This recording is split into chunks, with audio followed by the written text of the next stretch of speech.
प्रपद्ये। ओम शांति शांति शांति। ओम नमो ब्रह्मादिभ्यो ब्रह्म विद्या संप्रदाय कर्तेभ्यो वंशऋषिभ्यो माधवयो नमो गुरुभ्यो सर्वपल्लवरहितः प्रज्ञानघन प्रत्यकारतो ब्रह्मैवाहमस्मि। ओम नारायणं पद्मभमं वसिष्ठं शक्तिं च तत्पौत्रपराशरं च व्यासं सुगं गौडपदमहन्तं गोविन्दयोगेन्द्रमदाशेषं श्रीशङ्कराचार्यमदास्य पद्मपादं च हस्तामलकं च शीर्षं तं तोटकं वार्तिककार्यमन्नादस्मद्गुरुन् सन्ततमानतोऽस्मि। श्रुतिस्मृतिपुराणानामालयं करुणालयं नमामि भगवत्पादं शङ्करं लोकशङ्करं शङ्करं शङ्कराचार्यं केशवं बादरायणं सूत्रभाष्यकृतौ वन्दे भगवन्तौ पुनः ईश्वरो गुरुरात्मेति मूर्तिभेदविभागिने व्योमवद्व्याप्तदेहाय दक्षिणामूर्तये नमः। अखण्डमण्डलाकारं व्याप्तं येन चराचरं तत्पदं दर्शितं येन तस्मै श्रीगुरवे नमः। अज्ञानतिमिरान्धस्य ज्ञानाञ्जनशलाकया चक्षुरुन्मीलितं येन तस्मै श्रीगुरवे नमः। गुरुर्ब्रह्मा गुरुर्विष्णु गुरुर्देवो महेश्वरः गुरुः साक्षात् परं ब्रह्म तस्मै श्रीगुरवे नमः।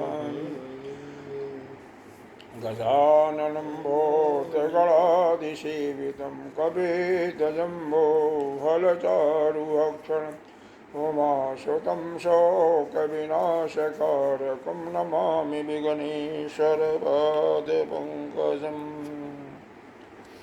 अनंत श्री विभूषित श्री पंचायती महानिर्वाण अखाड़ा के महामंत्रेश्वर श्रोतीय ब्रह्मनिष्ठ नित्य प्रातः स्मरी वंदनी पूजनी अर्चनी सदगुरुदेव भगवान के चरणों में कोटि कोटि नमन। यहाँ के अधिष्ठान देव राम दरबार सहित अन्य देवों को भी कोटि कोटि वंदन। मातृशक्ति भक्तजन सभी कहते हैं विराजमान आत्मस्वरूप उस परमात्मा को नमन करते हैं। इसमें 16वां तक हुआ था 17 तक हुआ था कहाँ तक 16 हो गया ना। एक और बार भी देता हूँ, हो गया 16 हो गया 17 है नचिकेत अग्नि चयन का।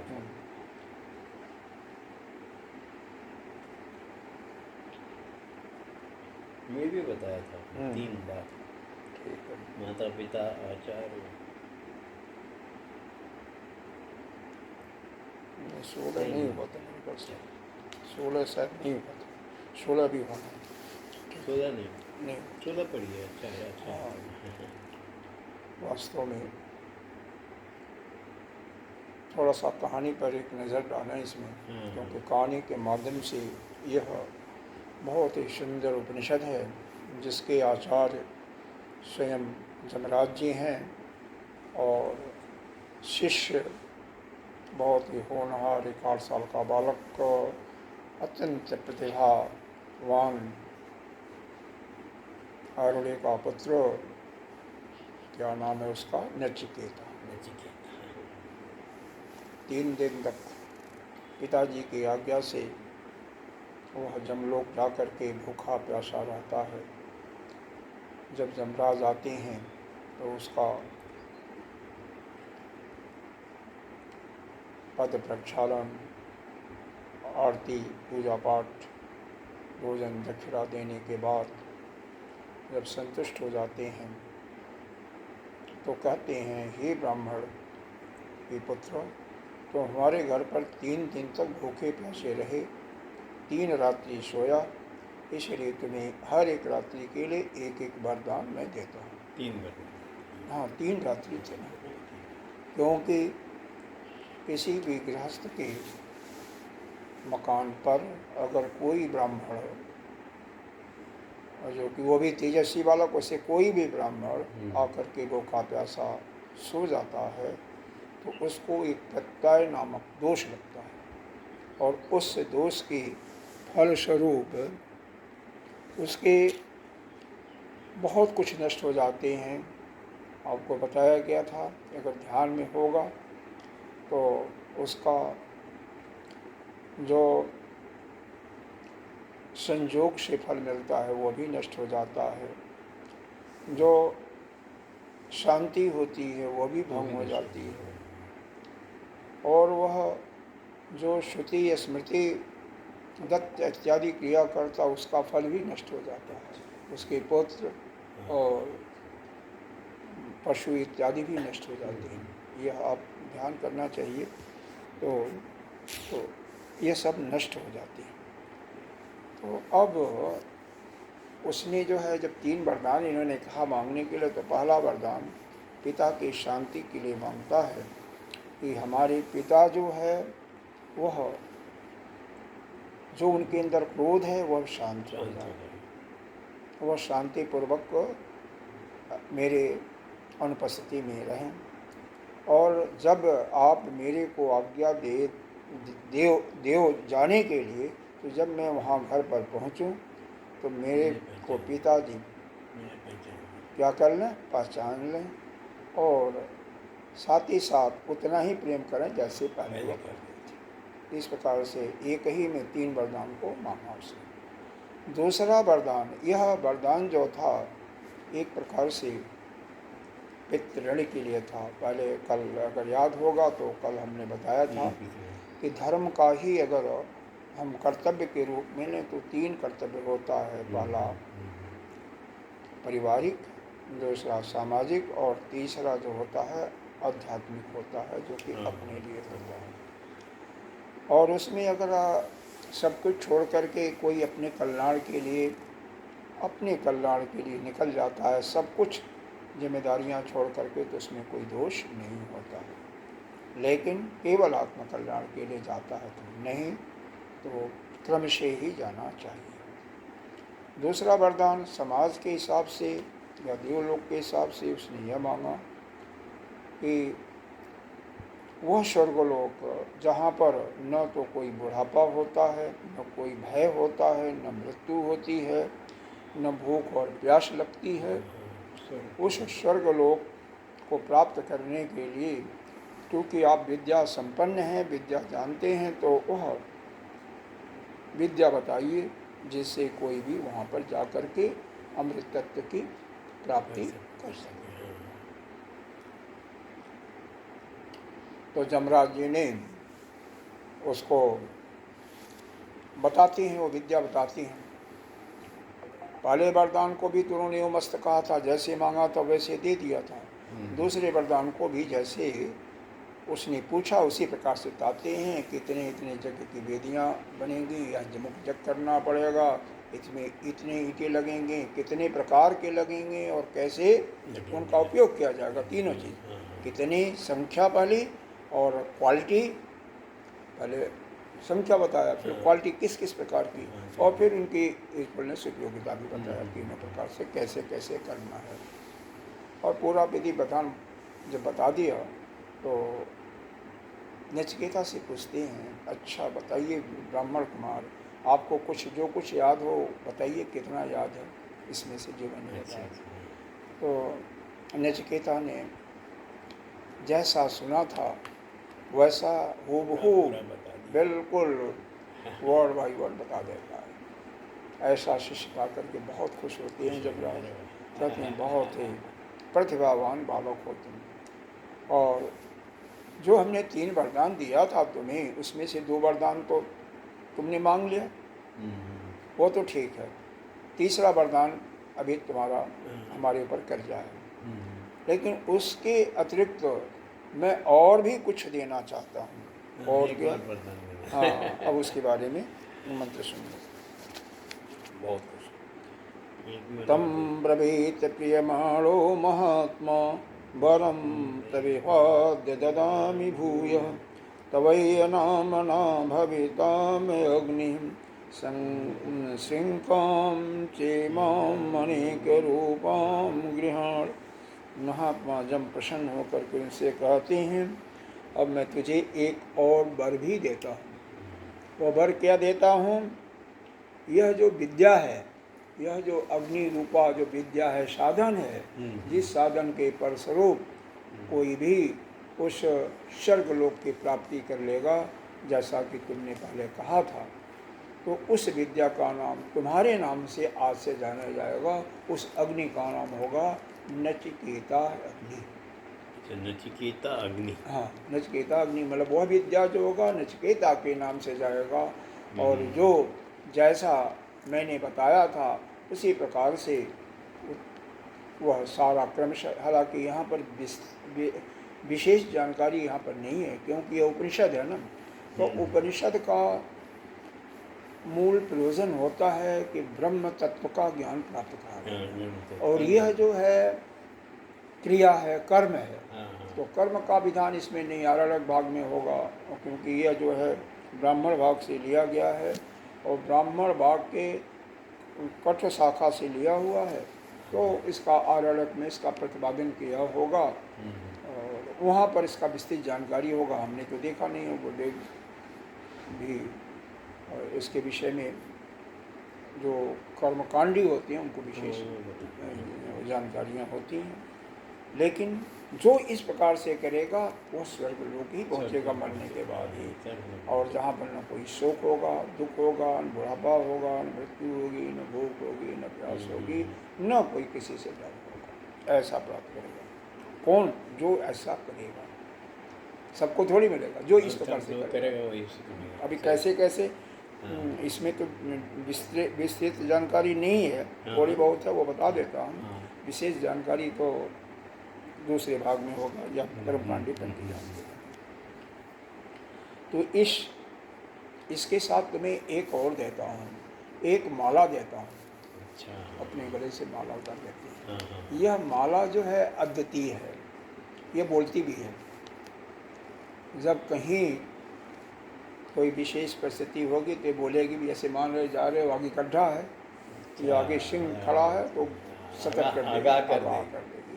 यहाँ पर नहीं लिखा हुआ लेकिन ऐसा है। अरे वाह, बहुत खुश हो गए। तो इस प्रकार से माला देता है और फिर कहते हैं, यह जो हम तुम्हें यह उपहार दिया हूँ नचिकेता अग्नि का, तुम्हारे नाम से प्रसिद्ध जो होगी तुम्हारी विद्या, जो तुम्हें विद्या बताया हूँ, यह वो तीनों वरदान से अलग है। अभी वो तुम्हारा तीसरा वरदान जो है उसको मांगना ही है तुम्हें। आइए इसका भाष्य देखते हैं। तम नचिकेत संब्रवीत प्रियमाणः शिष्य योग्यताम पश्यन् प्रियमाणः। कह रहे हैं शिष्य की योग्यता देख करके बहुत प्रसन्न होते हैं यमराज जी, और प्रेम का अनुभव करते हुए महात्मा कहते हैं, अक्षद्र बुद्धि प्रीतिम अनुभव महात्मा अक्षुद्र बुद्धि वीरम तव चतुर्थम इह प्रीति निमित्तम उदितानीम ददामी भूयः पुनः प्रेक्षामि। कह रहे हैं अक्षुद्र बुद्धि। अक्षुद्र बुद्धि किसे कहते हैं? जिसके अंदर किसी से कोई किसी प्रकार का राग द्वेष शिकवा शिकायत नहीं होती है, उसको अक्षुद्र बुद्धि कहते हैं। तो उनके किसी से द्वेष नहीं था। जैसे यह खो जाता है, कैसे? मान लो एक स्कूल में दोस्त हैं आपस में 4 या 2-3 हैं। एक लड़का टॉप कर लेता है, बहुत प्रतिभाशाली है, तो बाकी लड़कों को उससे द्वेष हो जाता है। हो जाता है ना। यह क्या, अगर आपका पड़ोसी भी आपसे सुंदर अपने मकान को, यहाँ पर तो ऐसा सिस्टम नहीं है, लेकिन मान लो गाड़ी बहुत अच्छा ले आया, आपका जानने वाला, तभी दोस्त होगा, वैसे नहीं होगा। बहुत सुंदर हो गया, जो कि 2 करोड़ की, 1.5 करोड़ की, 2.5 करोड़ की गाड़ी है, तो देख करके आप द्वेष करेंगे। यह सब ठीक नहीं है। तो उसको कहते हैं क्षुद्र बुद्धि वाला। अक्षुद्र बुद्धि वाला जिसके अंदर ये सब दोष न हो। तो जमराज जी के अंदर ये सब, वो आप नहीं पढ़ सकते ना, वहाँ पर संधि होता है। देखो यहाँ पर देखो, प्रीति अनुभव, प्रीति यह क्या है, ये म आया व्यंजन संधि की, प्रीति अनुभव और महात्मा। अब यहाँ पर संधि है यू का, वो अक्षद्र बुद्धि, क्षत्र बुद्धि, अक्षुद्र है, बीच में संधि है तो आ हो गया है, ठीक है। क्षुद्र बुद्धि वरम तव चतुर्थम, चौथा, यह, ये माने यही चौथा, चौथा ही, प्रीति निमित्तम, इस प्रसन्नता के उपलक्ष्य में, प्रेम के उपलक्ष्य में, इदम ददानीम ददामी भूयः पुनः प्रक्षामि, ऐसा तुम्हें मैं दे रहा हूँ। शब्दों का अर्थ वो कर लो तो अपने आप शब्द अर्थ निकल जाता है। प्रसन्नता के कारण ये चौथा कर देता हूँ। और मेरे द्वारा यह क्या देते हैं चौथा वरदान, तैव नाचिकेतसो नामना अभिधानेन, जो मैंने तुझे विद्या सिखाया है वह तेरे नाम से ही प्रसिद्ध होगा, नचिकेता अग्नि के नाम से प्रसिद्ध होगा। किम च, और क्या, श्रृंकाम शब्दवतीम रत्नमयीम, माला, माला में माम अनेक रूपाम विचित्राम गृहणाम स्वीकरो, और यह जो माला एक दे रहा हूँ यह अनेक रूप वाले, दिन में जैसे कोई व्यक्ति है 4 बार कपड़ा बदलता तो यह भी अपना रूप बदलती रहती है। ठीक है, यानी विचित्र माला। विचित्र भाई कम से कम जैसा जो होता है उसी प्रकार तो माला पहनेगा। कहीं देखते नहीं है, गरीब आदमी होगा तो एक कंठी पहन लेगा, वही माला हो गया, उसका भक्त है तो एक कंठी पहन लेगा। और कोई महात्मा होगा और बड़ा महात्मा होगा तो उसका एक एक दाना भी हजारों रुपए का हो सकता है अपने अनुसार। साधारण होगा तो ऐसे हर एक के अलग अलग होते हैं। तो यह क्या होगा, शब्दवती, शब्द करने वाली यानी बोलने वाली होगी, ठीक है ना, शब्दवती।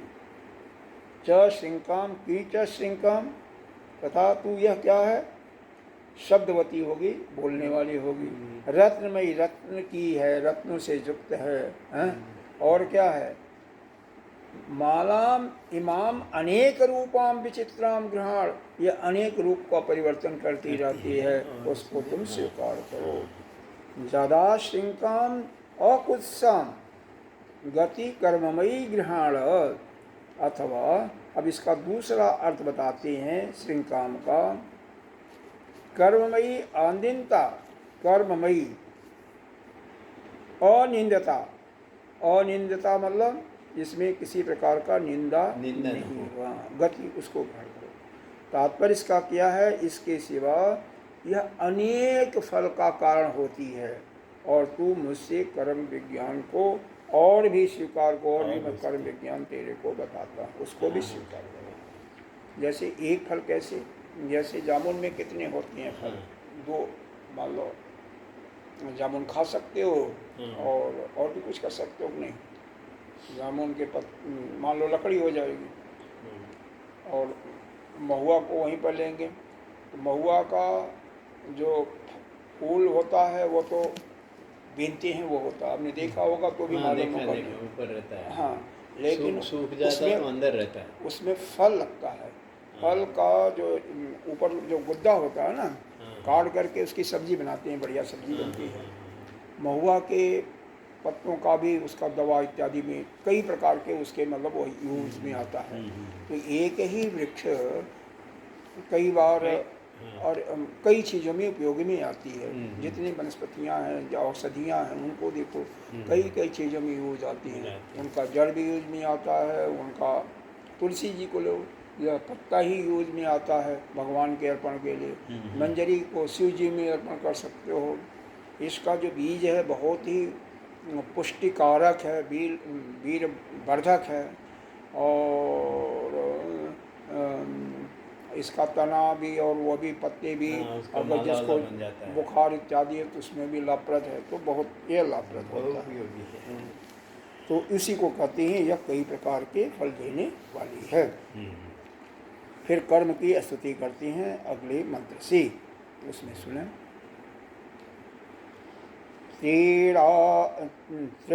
नचिकेता त्रिभेत्य संधिं त्रिकर्मकृत्य अतिजन्म मृत्युः ब्रह्मयज्ञं देवं विद्यं विदित्वा नीचायेमान शांतिम अत्यंतम इति। कर रहे हैं त्रिराचिकेत अग्नि का। उस नचिकेता के नाम पर उस अग्नि का नाम क्या पड़ा? त्रिराचिकेत अग्नि का। 3 बार चयन करने वाला मनुष्य। देखो इसमें क्या है, 3 बार क्या मतलब कर रहे हैं, इसका मतलब क्या है? कह रहे हैं जैसे एक बालक है, जो भी बालक माता पिता और आचार्य तीनों से शिक्षित होता है, तीनों से अनुशासित होता है, तो वही बालक महान होता है। अब जिस बालक को बाल्यावस्था में माता ने उसको अनुशासन नहीं सिखाया, क्या करना चाहिए, किसे प्रणाम करना है, कौन क्या है, कैसे व्यवहार करना, कैसे बोलना, तो बालक का अपना नियमित जो कार्य का संपादन वो भी ठीक तरह से नहीं कर पाएगा। तो माता का प्रेम और कर्तव्य, किसके प्रति क्या कर्तव्य है, अपना कर्तव्य क्या है, वो नहीं सिखा। माता ही तो सिखाएगी। शुरू में जल्दी जगो, माता पिता और गुरु का प्रणाम, पैर छुओ, और कौन अमुक बड़ा है उसका पैर छुओ, कैसे छूना है, सब माता बताएगी। अनुशासन और पिताजी का अनुशासन, क्योंकि पिताजी का अनुशासन नहीं होगा तो बड़ा मुश्किल है। और आजकल के जो जनरेशन है उसमें पिताजी तो शायद कई तो बालक को देखते नहीं है, कब सोया क्या किया, इतने बिजी रहते हैं और इतने बिजी रहते हैं। रात को आए, बालक सो गया, सुबह उठे, आनन फानन में भाग गए, तो बालक से तो कुछ प्रश्न ही नहीं कर पाए। तो बालक का 7 बजे स्कूल है और 9 बजे जगह, तो बालक से मुलाकात नहीं होती है, तो क्या अनुशासन करेंगे। और फिर आचार्य का शिक्षण, यह तीनों, इसीलिए यहाँ पर 3 बार चयन करने वाला यह बताया। तीनों संबंधों को प्राप्त करके वह जन्म मृत्यु को पार हो जाता है। और भी इसका कई चीज़ें हैं, उसको भाष्य में बताता हूँ। तथा ब्रह्म, तीनों संबंधों से प्राप्त होकर के, तथा ब्रह्म से उत्पन्न हुआ, ब्रह्मज है ना, कहीं आया मंत्र में देखो, ब्रह्मज, ब्रह्मा से उत्पन्न हुआ, ज्ञानवान है, औस्तिति योग्य, देव को जान करके उसे अनुभव करके यह अत्यंत शांति को प्राप्त हो जाता है। तो इसका अर्थ जो है, अभी पूरा जब भाष्य पढ़ोगे ना तब और स्पष्ट होगा। लेकिन यह याद रखो, त्रिभी इति संधिम, ये जो त्रिभी इति विशेष करके माता पिता और आचार्य को, यही नहीं, इसका दूसरा अर्थ भी, इसका दूसरा अर्थ भी बताया गया है। अच्छा। हाँ, कि जैसे तीनों पुराणों को, अरे या तीनों प्रमाण को लेकर के कैसे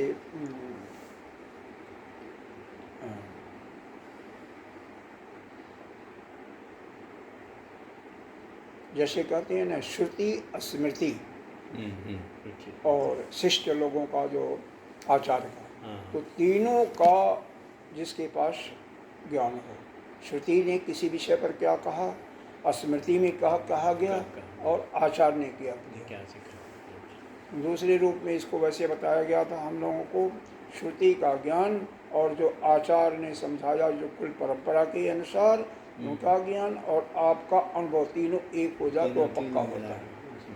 तो यहाँ पर ये बताया गया है आगे कि श्रुति और स्मृति का ज्ञान, और तीसरा जो है शिष्ट लोगों का, श्रेष्ठ लोगों का यानी आचार्य का ज्ञान, यह तीनों एक होगा। फिर बाद में बताया गया है इसको, जो अनुमान या प्रमाण से भी अनुमान होता है। प्रमाण कौन कौन 3 होते हैं, नहीं जानते नहीं होगे, प्रत्यक्ष प्रमाण, अनुमान, और तीसरा होता है आगम प्रमाण। अच्छा, आगम प्रमाण कहते हैं जो श्रुतियों के अनुसार वेदों में मिलता है या गुरुजन लोग बताते हैं, उसको आगम प्रमाण कहते हैं। प्रत्यक्ष मतलब देख करके, जो आपने अपने सुना देखा, और अनुमान माने आपने अनुमान लगाया। जैसे मान लो कहीं धुआं निकल रहा है, तो आपने अनुमान लगा दिया वहाँ पर आग होगी, तो यह अनुमान लगा लिया। तो इस प्रकार से तीनों प्रमाणों का, तो यह त्रिसंध मतलब कई चीज़ों के लिए है। हाँ, एक किसे नहीं है। हाँ हाँ, वही इस त्रिभीर इति है, यह है यहाँ त्रिभी, 3 प्रकार से संधि, त्रिभी संधि, त्रिभी संधि, तो वो तीनों संधियों का यह ऐसा बताया है। आइए इसका यह देखते हैं भाष्य। तीर्ण नचिकेता श्री कृत अग्निचितो जेन स तृणाचिकेतः तद विज्ञान तद अध्ययन तद अनुष्ठानम। इवन कहते हैं, देखो इस ये जो तृणाचिकेत, जो नचिकेता अग्नि का जो चयन किया है, जिसका नाम तृणाचिकेत इसको कहा जाता है, उसका एक तो पहले क्या करो, ज्ञान प्राप्त करो। मतलब कोई भी चीज़ है, जैसे संसार में भी अन्य काम भी होता है, तो पहले उसके बारे में जानकारी लो, ज्ञान प्राप्त करो। ज्ञान प्राप्त करके उसको फिर अनुभव, अपनी जानकारी में स्वाध्याय करके और अनुभव करो, और उसके बाद उसी का जो है अनुभव करके और फिर अनुष्ठान करो उसका। भाई देखो, आपको यह विद्या क्या है, यज्ञ की विद्या है, यज्ञ करना है। तो यज्ञ को आप वैसे नहीं कर सकते हो ना, या तो 3 बार आप किसी श्रेष्ठ आचार्य से कराओ। 3 बार क्यों करो, तो गुरुदेव का हमारे बताते हैं कि 3 बार करने से, मान लीजिए कोई अगर खंडित हो गया, कोई मंत्र में गलती हो गई, तो दोबारा करने से उसकी पुष्टि हो जाती है, फिर किसी में तो ठीक होगा, तो वह पूर्ण फल देने वाली वह यज्ञ हो जाता है। और दूसरी चीज़ बताया गया यहाँ पर, ज्ञान अध्ययन का तो बता ही दिया हमने, ज्ञान और अध्ययन अनुष्ठान वाला। अगर ऐसा नहीं कर सकते हो, 3 बार आपने किसी श्रेष्ठ आचार्य से नहीं करवाया उसी को, तो क्या करो, पहले उसको जानो, फिर उसका अध्ययन करो, स्वाध्याय करो और पक्का कर लो, फिर उसके बाद उसका अनुष्ठान करो।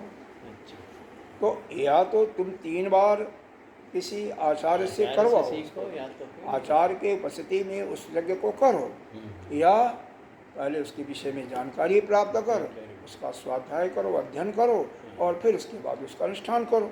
ये तीसरा बोला, इसका दूसरा अर्थ है। और फिर जैसे वही है, वह तृणाचिकेत वही माता पिता और आचार्य का, तीनों का संधान यानी संबंध को प्राप्त होकर के यथा प्रकार से माता आदि की शिक्षा को प्राप्त होकर के वह श्रेष्ठ बन जाता है।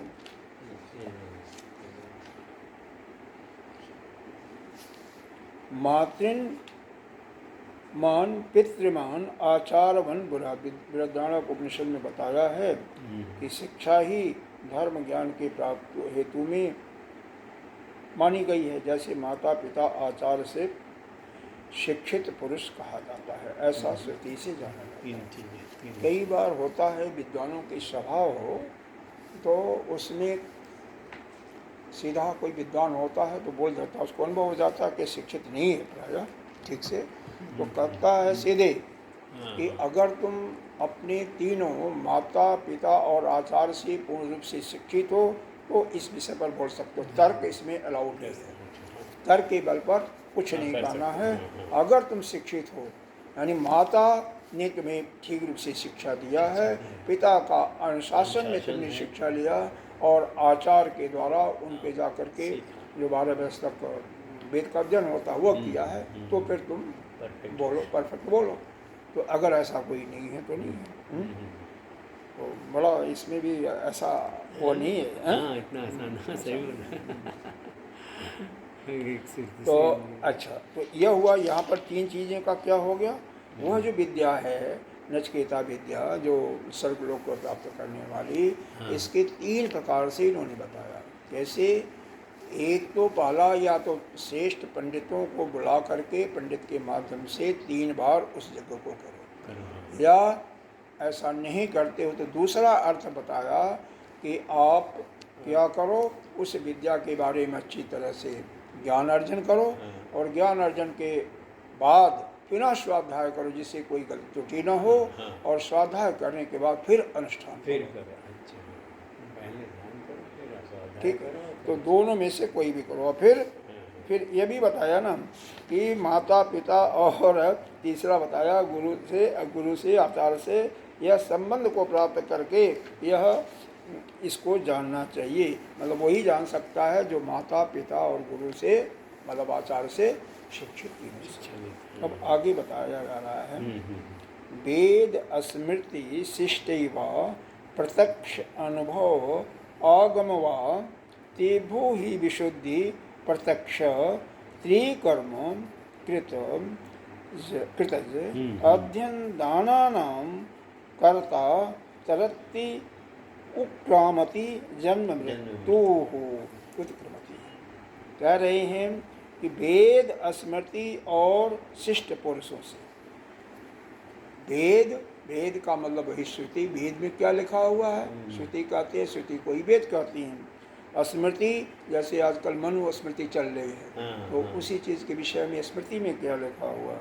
और शिष्टवान, शिष्टवान का मतलब श्रेष्ठ पुरुष और आचार्य लोगों का क्या मत है, इसके हिसाब से या प्रत्यक्ष देखो, अनुमान लगाओ और आगम, यह तीनों प्रमाणों से 6 प्रमाण होते हैं। यहाँ तो 3 का वर्णन किया है, 3 ये मुख्य हैं। इसके बाद होता है अनुलब्धि प्रमाण, उपमान प्रमाण और अर्थापत्ति प्रमाण, 6 होते हैं। और 3 और भी होते हैं, ये चेष्टा, और एक होता है ये तई का मतलब इतिहास के बल आधार पर, चेष्टा का मतलब किसी के हाव भाव को देख करके, जैसे कि नृत्य इत्यादि में होता है। और एक और होता है ये तई चेष्टा, एक और होता है, लेकिन इनमें सब श्रेष्ठ 6 आते हैं। 6 में यह हो गया आपका प्रत्यक्ष हो गया, अनुमान हो गया, और तीसरा आगम हो गया, चौथा चौथा अर्थापत्ति, अनुपलब्धि, और वो होता है उपमान प्रमाण। तो यह 6 में भी यह तीनों श्रेष्ठ हैं। तो इनके आधार पर या वेद स्मृति और आचार का आधार पर तेबो ही विशुद्ध प्रसुप्त, उसमें से भी श्रेष्ठ क्या है, यही प्रत्यक्ष। इन तीनों यह प्रत्यक्ष यज्ञ अध्ययन क्या है, त्रिकर्म को करने वाला। आगे दिया हुआ त्रिकर्म, त्रिकर्म क्या है, इज्जा अध्ययन दानानाम कर्ता तरति उत्क्रामति जन्म मृत्यु। यह तीनों को कर्म को करने वाला, यानी यज्ञ करने वाला और दान देने वाला और तथा अध्ययन करने वाला। जो यज्ञ भी करता है और वेदों का उपनिषदों का अध्ययन स्वाध्याय भी करता है और दान भी देता है, ये तीनों जो कर्म करता है वह जन्म मृत्यु के से आगे उड़ जाता है, मतलब जन्म मृत्यु को पार करके, यानी दोबारा उसको नहीं लेना पड़ता है। तो यहाँ पर इसको समझो कि यह जो नचिकेता को विद्या दी गई, अग्नि विद्या, नचिकेता अग्नि विद्या, इसको करने के लिए एक तो कैसे करना है, ये श्रेष्ठ आचार्यों के माध्यम से 3 बार करो। अच्छा, 3 बार। अगर नहीं कर सकते हो तो पहले ज्ञान प्राप्त करो उसके विषय में, फिर स्वाध्याय करो और स्वाध्याय करने के बाद उस यज्ञ का अनुष्ठान करो, ठीक है। और साथ ही यह माता पिता और आचार्य से जो शिक्षित हो यह करें। 3 वहाँ पर बता दिया। और फिर जो कि वेद स्मृति और शिष्टावान, इनसे भी जो वेद में जो लिखा हुआ है, स्मृति में जो लिखा हुआ है, जो आचार्य ने कहा, वह या प्रत्यक्ष, अनुमान और आपका आगम, इन तीनों प्रमाणों के आधार पर जो विशुद्ध है इनको करके, इनको ज्ञान प्राप्त करके फिर यज्ञ, अध्ययन और दान, यह तीनों करके, मतलब यज्ञ भी वह करेगा, उपनिषद का भी ज्ञान प्राप्त करेगा, अध्ययन करेगा और दान भी करेगा। यह जो है जन्म मृत्यु के चक्कर से, तो किसी को जन्म मृत्यु के से उसको उत्क्रमण करना है, यानी उससे पार हो जाना है, पुनः जन्म मृत्यु नहीं लेना है, तो यह एक दूसरा प्रकार का ज्ञान दिया गया कि यज्ञ से वो है पहले वाला ही, कोई अलग नहीं है, समझने की फेर है। देखो यज्ञ जब करेगा और निष्काम कर्म से करेगा तो उसका अंतःकरण शुद्ध हो जाएगा। अब अंतःकरण शुद्ध हो जाएगा तो यहाँ पर जो है आपका यह क्या करेगा, यज्ञ से तो शुद्ध हो गया, फिर स्वाध्याय करेगा, दान देगा, एक प्रकार से उपासना का चीज़ हो गया, तो इससे भी वह शुद्धि में ही काम आएगा। और जब स्वाध्याय करेगा तो ज्ञान प्राप्त कर लेगा और मृत्यु उतर जाएगा। तो यही चीज़ है। तो यहाँ पर 6 चीज़ें बताई गई। इनको बार बार इसलिए बता रहा हूँ कि आप अपने माइंड में इसको रख सकें। पहला तो श्रेष्ठ आचार्यों से 3 बार कराना है इज्जत को। दूसरा, यदि ऐसा नहीं है तो पहले उसके विषय में अच्छी जानकारी करो, उसका अध्ययन करो और फिर जो है अनुष्ठान करो। ठीक है। साथ में माता पिता और गुरु से भी संसनित कर सकते हो या शिक्षित, और सबसे सुंदर शिक्षित होना चाहिए उसको। तीसरा फिर बताया कि इसी को आपको क्या है कि वेद अथवा, ये दूसरा अर्थ है, पहले वाला अर्थ समाप्त हो गया। पहले वाला अर्थ समाप्त हो गया। अब दूसरा, या वेद स्मृति और शिष्ट पुरुषों से, या प्रत्यक्ष अनुमान और आगम प्रमाणों से, हाँ, यज्ञ अध्ययन और दान, इन तीनों कर्मों को करके वह मृत्यु को उतर जाएगा। मतलब ये अलग अर्थ है, ऊपर वाला अलग अर्थ है, दोनों अलग अलग चीज है उसी में। ठीक है। किम च ब्रह्मयज्ञम ब्रह्मणो, ये दोनों समझ में आ गया ना। 2 विधा हो गई, दोनों में 3-3 है। 3 चीजें हैं। 3 चीजें हैं। अच्छा, एक तो हो गया वेद स्मृति और शिष्टवान हो गया, और प्रमाण हो गया या उसमें है, और तीसरा जो है यज्ञ अध्ययन और अनुष्ठान। नहीं, अध्ययन, यूँ अनुष्ठान पहले वाले में, यहाँ पर दान है। अच्छा, यहाँ दान, हाँ पहले वाले में यही सब चीज़ वही वही होता है ना। किम च ब्रह्मयज्ञम ब्रह्मणो हिरण्यगर्भादात्य ब्रह्मजः, ब्रह्म यानी हिरण्यगर्भ से उत्पन्न हुआ, उसको हम कहते हैं ब्रह्मा को ही हम हिरण्यगर्भ कहते हैं। तो जो हिरण्यगर्भ से उत्पन्न होता है उसको ब्रह्मज कहते हैं। ब्रह्मज च असौ चेति ब्रह्मयज्ञः, और वही सर्वज्ञ है। ब्रह्मयज्ञ सर्वज्ञो, वही सर्वज्ञ है। उसी देव को, तम देव, उसी देव को द्योतन आदि के कारण हम देवता कहते हैं। विदित्वा प्रोदत्त ज्ञानादि गुणवंतम इड्यम अस्तुवंतम, जो कि स्तुति करने के योग है। ज्ञान से युक्त है इसलिए स्तुति योग्य है।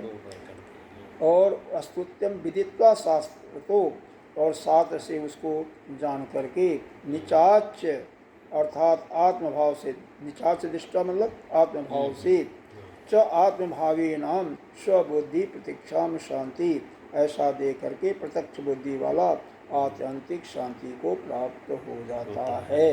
वैराजम पदम, और ज्ञान पदम ज्ञानम कर्म समुच्चय अनुष्ठानेन प्राप्नोत इति अर्थात, यानी कर्म और ज्ञान का जब हम क्रम समुच्चय रूप से दोनों करते हैं, यानी जैसे पहले भी उपनिषद में बताया गया, ईशावास उपनिषद में भी आया था, विद्या च विद्यम च है ना।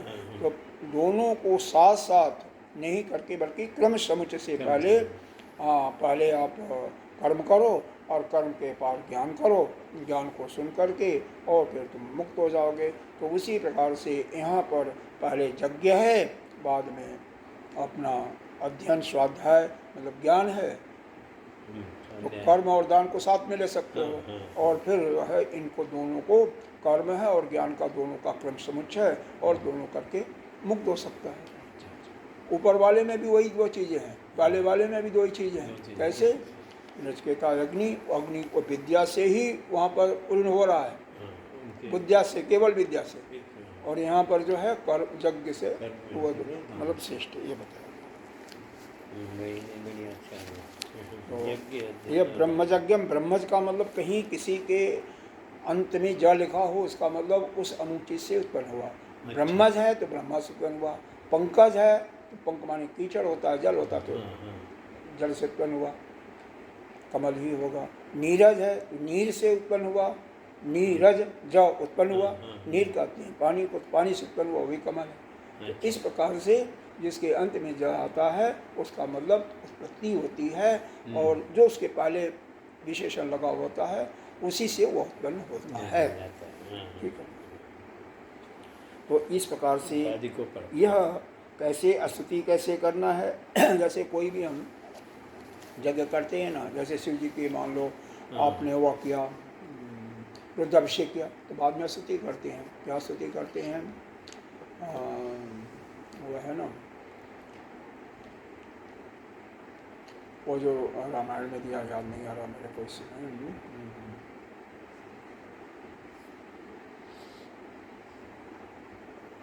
निर्माण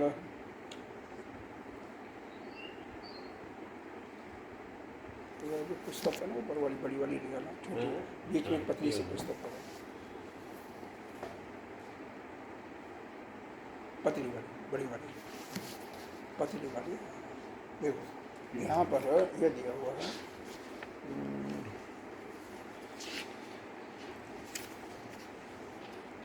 नमामीशम् ईशान निर्वाण रूपम विभुं व्यापकं ब्रह्मवीदस्वरूपम् अजं निर्गुणं निर्विकल्पं निरीहं चिदाकाशवाकाशवासं भजे निराकार ओङ्कारमूलं तुरीयं गिराज्ञानगोतीतमीशं गिरीशं कालं महाकालकालं त्रिबालं गुणागार संसार पार।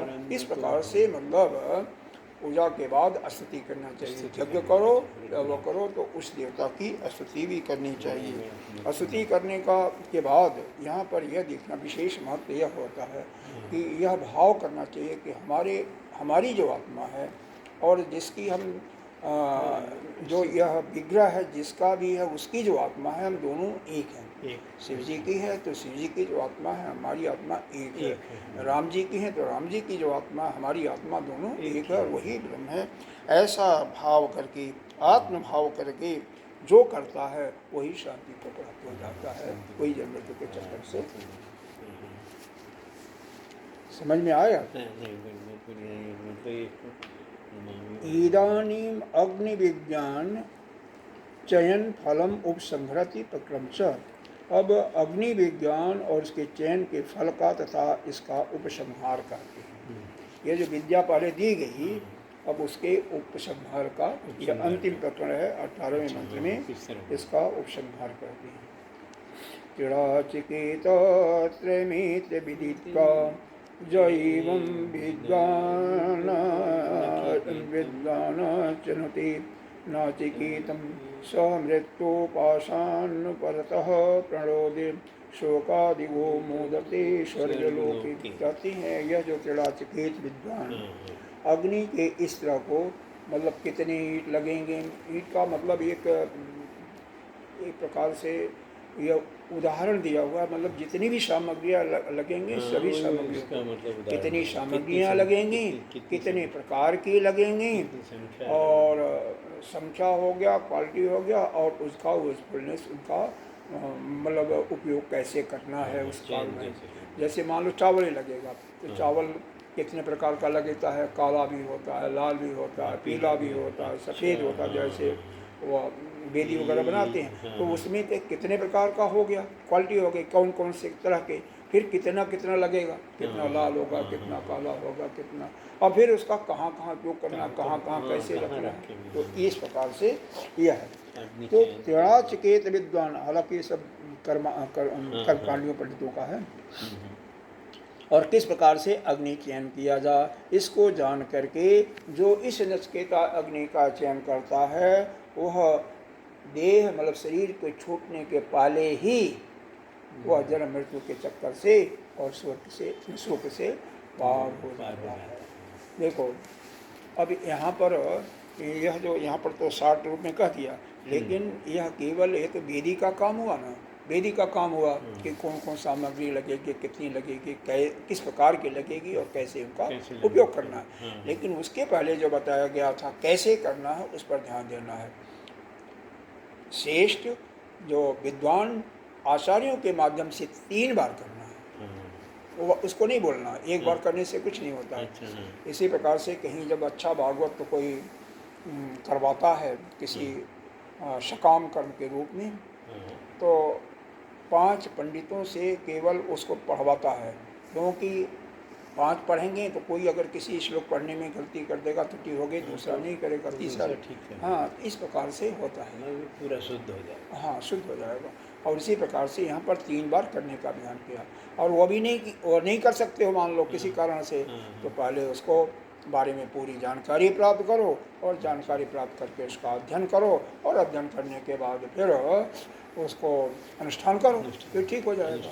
हाँ, और साथ ही जानकारी वही कर सकता है जो कि त्रिसंगति बताया ना कि माता पिता और जानकारी आचार्य, प्राप्त करो, समझो और हाँ, फिर अनुष्ठान अनुष्ठान करो। तीनों और चीज़ें। साथ ही ये भी दिया कि बहुत शिक्षा ही धर्म ज्ञान का जो है दूसरी श्रुति से बताया गया, माता पिता और आचार्य से, तीनों से वह शिक्षित हो। अब इसके अलावा दूसरा बताया गया, वेद स्मृति या शिष्ट पुरुषों से या प्रत्यक्ष अनुमान और आगम प्रमाण पर पिछले बार बताया गया था ना। तो इस प्रकार से यज्ञ अध्ययन और दान करके वो वृत्ति होता है, और उसमें भी स्तुति करके अंत में और आत्मभाव दे करके अपने बुद्धि से वह आत्मीयता करके, वही जो अपनी और उनकी आत्मा को एक समझ करके ऐसा करता है, वह जन्म मृत्यु के चक्कर से छूट जाता है। वही चीज़ यहाँ पर बताया गया है। अब आइए भाष्य पढ़ लेते हैं। तिराचकेत त्रयं चथोक्तं या इष्टका यावतीर्वा यथा विदत्ति तत्र विदित्वा अवगत्य यश्चैव आत्मरूपेण अग्निं विद्वान् च नुते निवर्तयति। क्या बोला? ये त्रिराचकेत अग्नि जो है पूर्वोक्त बोल दिया, जैसे पीछे बताया गया था, हाँ वैसे तो इस तरह को जा करके जान करके जितनी ईंट होनी चाहिए, कितनी होनी, क्वालिटी क्या होगी, और अग्नि का चयन करना चाहिए। तीनों बातों को समझ करके उस अग्नि को आत्म स्वरूप से जानो, अग्नि को भी अपने आत्मा के स्वरूप जानो। जो विद्वान अग्नि और क्या करना उसका चयन करता है, साधन करता है, वो अधर्म, अज्ञान, राग, द्वेष, देखो अधर्म, अज्ञान, राग, द्वेष सभी लक्षणों से पूर्ण रूप से बंधनों से मुक्त हो जाता है। सही बात है। जो ऐसा करेगा वो मृत पाषाण। असल में अधर्म अज्ञान ही तो, राग द्वेष का कारण भी अज्ञान है, अधर्म का कारण भी अज्ञान है, तो सबका मूल तो अज्ञान ही है ना। तो जब अज्ञान नष्ट हो जाएगा सब कुछ अपने आप ही नष्ट हो जाएगा। अग्रतः पूर्वम एव शरीर पाताद इत्यर्थ।